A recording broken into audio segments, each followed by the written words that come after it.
का एक ही लक्ष्य है कि जो भी सांसद आवाज उठा रहा है बीजेपी के खिलाफ या बीजेपी के जो नाकामी है उसको उजागर कर रहा है, निकम्मेपन को उजागर कर रहा है, उसकी डबल इंजन की सरकार को एक्सपोज कर रहा है, उसे निलंबित कर दो। आज एक बेहद बड़ा राष्ट्रीय सुरक्षा का मुद्दा बन गया है मणिपुर। जो मणिपुर से हैवानियत भरी, बर्बरता भरी वीडियोस और फोटोग्राफ सामने आ रही हैं, उससे मुझे लगता है पूरे देश का दिल दहल गया है।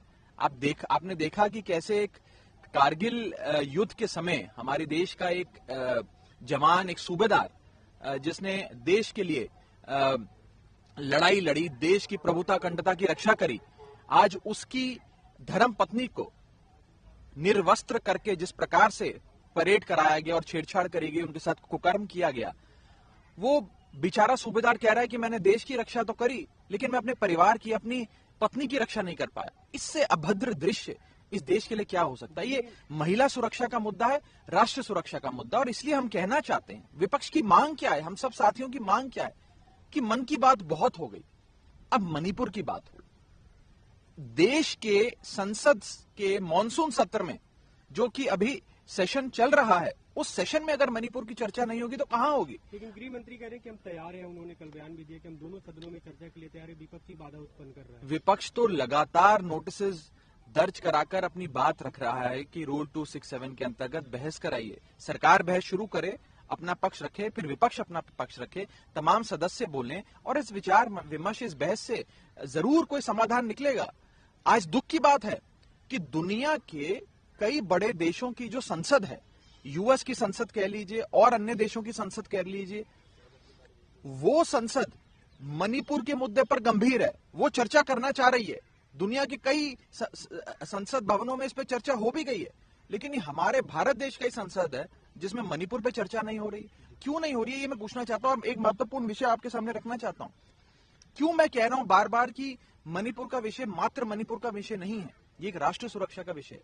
आज के अखबार ही हमें बताते हैं कि मणिपुर में जो आग लगी थी, उसकी छींटें आज आसपास के राज्यों पर भी आने लगी हैं। आज सुबह की जानकारी है कि मिजोरम के अंदर भी एक पर्टिकुलर समुदाय के खिलाफ वायलेंस की घटनाएं सामने आ रही हैं और वहां से उन्हें हिदायतें दी जा रही हैं कि आप मिजोरम छोड़कर चले जाएं।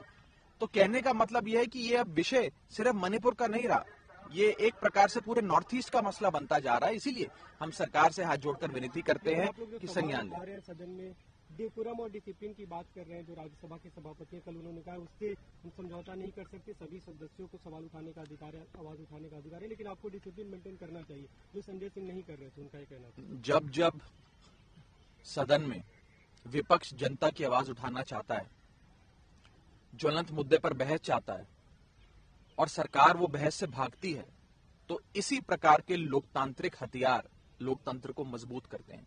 ये मैंने नहीं कहा, ये अरुण जेटली साहब, उस समय के राज्यसभा के लीडर ऑफ अपोजिशन, और सुषमा स्वराज जी, उस समय की लोकसभा की विपक्ष के नेता, उन्होंने ये बात कही थी कि इस प्रकार से विरोध दर्ज करा के सदन को ना चलने देना भी संसद को और देश के लोकतंत्र को मजबूत करता है और संसद को चलाने की जिम्मेदारी सरकार की होती है। ये मैं नहीं कह रहा, बड़े विद्वान, बड़े नेता, इस देश के लीडर ऑफ ऑपोजिशन, केंद्रीय मंत्री रहे अरुण जेटली जी और सुषमा स्वराज जी का कथन है। मैं बीजेपी के लोगों को ये कथन दिखाना चाहूंगा, पढ़ाना चाहूंगा। ने भी एक प्रेस कॉन्फ्रेंस की, उन्होंने कहा कि विपक्ष तो सर्टेन शायद फैक्ट छुपाना चाह रहा है, इसलिए इस तरह का विरोध किया जा रहा है और सदन नहीं चलने दिया जा रहा है। कि मैं उनको बस यही कहना चाहूंगा कि मणिपुर के अंदर केवल breakdown of law and order machinery ही नहीं हुआ है, केवल ब्रेकडाउन ऑफ कॉन्स्टिट्यूशनल मशीनरी ही नहीं हुआ है, मणिपुर के अंदर ब्रेकडाउन ऑफ ह्यूमैनिटी भी हो गया है।